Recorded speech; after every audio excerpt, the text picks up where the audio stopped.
We are 4 days from the convention in Cleveland. We are 1 day from the announcement of Trump's VP pick. Ohio Senator Rob Portman with me now. He's up for re-election today from Washington. Senator, welcome back here to America's Newsroom. Dan Henninger, Wall Street Journal, writes this today. Can Trump win Ohio? He writes, since the Republican Party's founding in 1854, none of its candidates has won the presidency without carrying Ohio. None. The only Democrats ever to win without capturing the Buckeye State were Franklin Roosevelt and John Kennedy. Hillary Clinton is no John Kennedy, he writes, end quote. Yeah. Can Trump win Ohio? I know you believe he can, but how or why? Well, sure. You know, absolutely. There's a poll out today showing him tied in Ohio.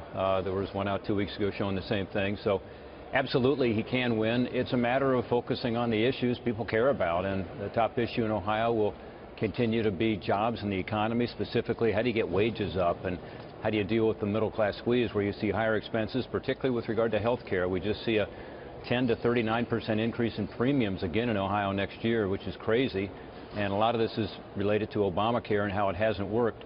So it's the expenses going up and the wages being flat, and if he has a pro-growth message talking about how do you give this economy a shot in the arm and bring back the jobs and good jobs, I think he'll do well. Second is the military. I mean, he wants to rebuild the military. That's important. And the issue of terrorism is really, unfortunately, on people's minds right now. I did a teletown hall this week, and that was the top issue. And then there are other issues, too, people want to hear about. One is one you and I are going to talk about in a minute. We've been really hit hard in Ohio with this heroin and prescription drug epidemic. And I use that word epidemic because it's affecting every community, and we're losing a lot of people to overdoses and at record levels. So those are the kinds of issues people want to know that you care about.